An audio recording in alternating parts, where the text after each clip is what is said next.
We're continuing to talk about what we can do to help us move past a breakup.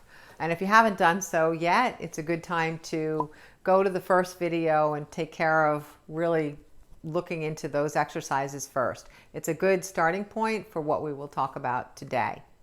Today we're going to address the daily experiences of what we perceive as being pain, the struggle of loss, the struggle of trying to suppress the memories, which we feel we're not going to reach those heights of happiness again.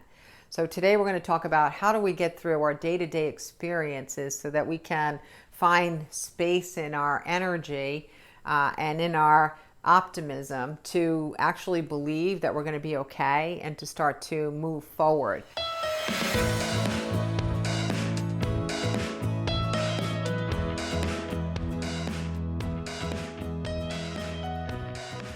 So let's talk about day to day. From a philosophical, spiritual perspective, I recognize that when we have a relationship with someone, we are eternally connected to them. And it means that when you're not in your body, if you don't reconnect in this lifetime, after you die, you're going to see that there's a meaningful soul-to-soul bond, regardless of how that relationship unfolds in the physical. So there's a sense of that. But as human beings, we don't necessarily recognize that. So instead, we have this feeling of loss, loss, loss. We might not yet be in the state of awakening where we can see that hitting the pause button with a human being on earth does not mean the end per se. This is just a temporary separation of physical to physical, which you will understand and appreciate on a much grander scale when you are not in your body anymore. However, in the meantime, this feels 100% real and the grief is painful. The best thing that you can do is to begin to create a buffer for yourself. And that means booting up a little bit of self-discipline. This is a very hard thing for people.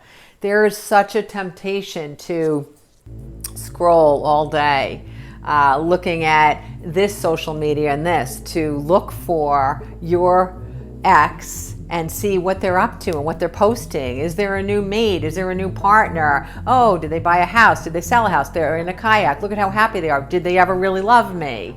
You know, it's so strange the way we will make up our stories based on what we see on social media, right? Who knows? Maybe the other person put on a picture of someone that they went out with simply to try to get over you because they can't get over you. You don't know the story behind the images in their posts. You just don't.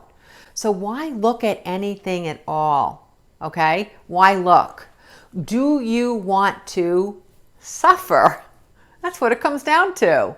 If the answer is yes, look. If the answer is no, stop looking. Stop looking. You are part of your own suffering. If you keep going back to social media and looking and staring and obsessing, you are part of your own problem. We all have the ability to boot up things that are good for us. So maybe it's good eating or exercise once in a while or getting a job if the first one is impossible.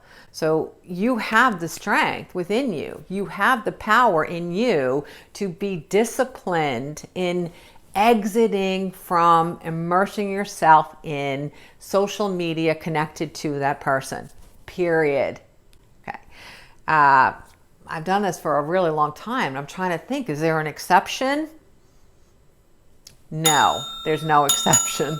No exception. You could say, well, what if we are co-parenting and I have to know things about, well, then you have a method of dialoguing with that person regarding the kids that is either by text or email or phone. Stick with that method, and social media still has nothing to do with your need to know. Okay, number one, move away from social media. Now here's the part where I understand that this is a temporary solution, but it's helpful.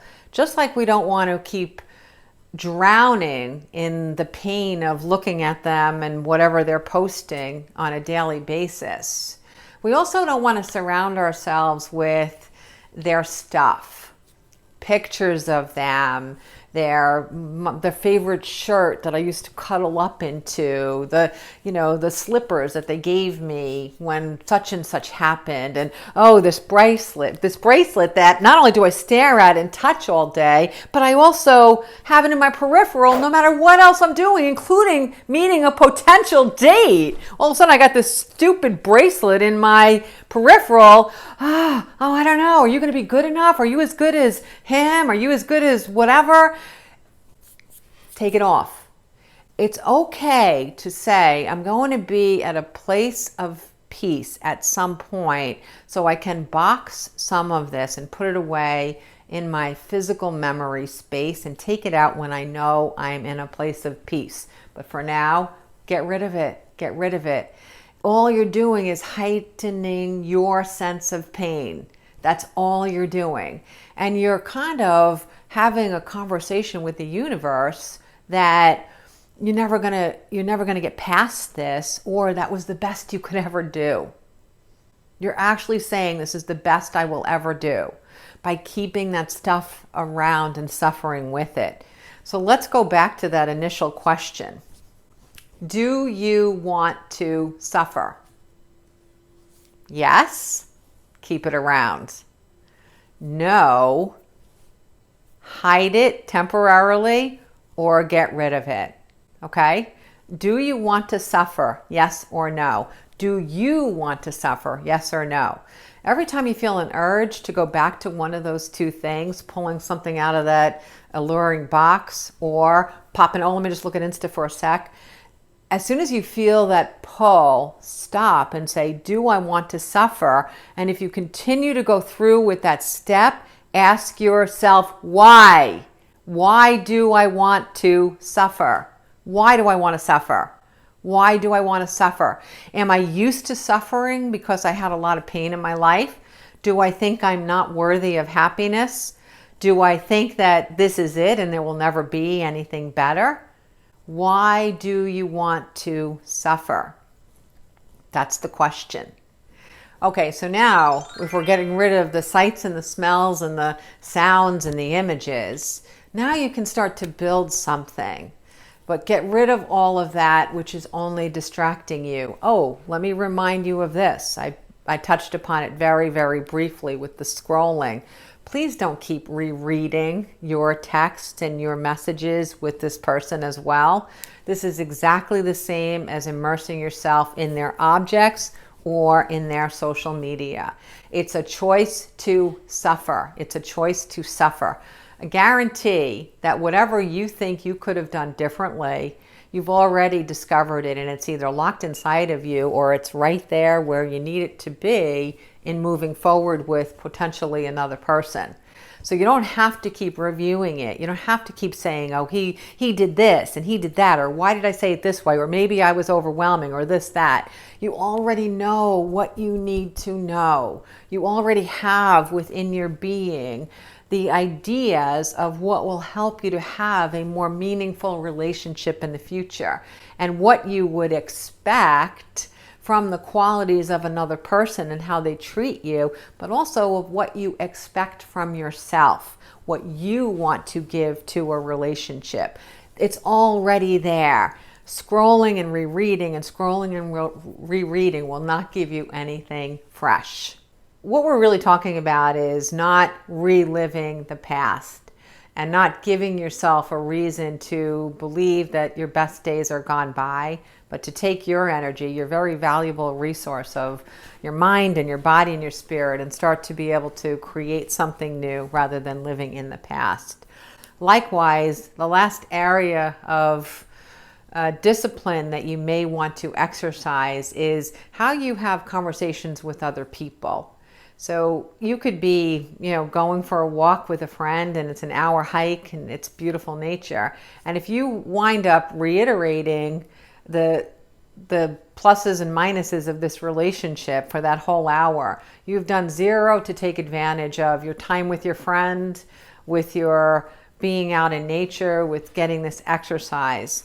So really limit how much you're going to be talking about this relationship with other people.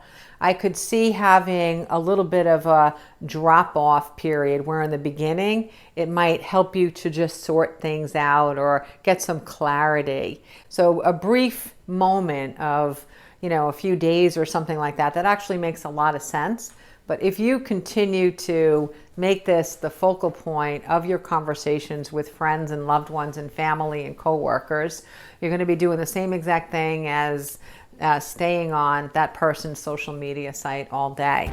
And not only is it not fair to you, but it's really not fair to the other person either, because your relationship with anybody is multidimensional, and you don't want to make that person, your friend or loved one, you don't want to make their relationship with you one-dimensional. There's always moments where the balance tips when someone has something big going on in their life. But if you become that person that becomes this, dark well of need, the other person will understandably get a little bit bored or impatient. But they're also not going to want to have the patience to listen to your stories about the next person that might come into your life. And I will guarantee they don't want to hear about you getting back together with this person, because they've suffered alongside with you during the whole breakup, okay? They know the pluses and they know the minuses, probably even more than you know the minuses. So don't talk about it all the time. And let's go back to the question, I'll be a little kinder, but do you want to suffer? Yes or no? How much intentional time are you going to give to the past when you could be taking that meaningful time and moving it toward creating the future? That's the question.